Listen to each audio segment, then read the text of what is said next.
বিনোদনের রঙ্গমঞ্চ তাহলে বাংলাদেশ হলো তার সদর দপ্তর, কারণ এদেশে ওপেনে চাটাচাটি করতে পারলে নেতা বানিয়ে দেয়, আর গোপনে চুমাচুমি করে ধরা খেয়ে গেলে দল থেকে বহিষ্কার করে দেয়।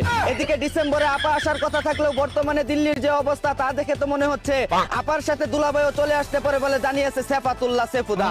অন্যদিকে চা বিক্রি করে নরেন্দ্র মোদী হয়েছে 140 কোটি জনগণের নেতা, কেমনে কি করলো মুঝে সামাজ নেহি আতা। পাবলিক এখন দইরা ফেলছে সাইরা দিব তার হাওয়া, পাঁচা থাপড়ায় বলবো মোদী হে প্রভু হে হরিরাম কৃষ্ণ জগন্নাথ প্রেমানন্দী এ ক্যা হুয়া। অন্যদিকে লিওনেল মেসির বিশ্বকাপ ফাইনাল ব্যর্থতার হতাশা কাটিয়ে ওঠার জন্য পরিমনির হুরমুজ প্রণালী থেকে ঘুরে যাওয়ার আমন্ত্রণ জানালো তার এক্স বা তার শরীফুল রাজ। এদিকে হিরো আলমকে ছেকা দিয়ে উপরে নিচে চুল ফালানি নাপি তানজিল জনি রিকিয়াকে বিয়ে করলো 12 বাতারি সুমাইয়া রিমু নামের এক টিকটক মারানি। চিন্তায় আছে কার পেটে কে বাচ্চা নিবে। অন্যদিকে নোয়াখালীতে গভীর রাতে চাচার বউয়ের সাথে জোর করে খেলাধুলা করতে চাওয়ায় ভাতিজার নুনটু কেটে পালিয়ে গেল চাচি।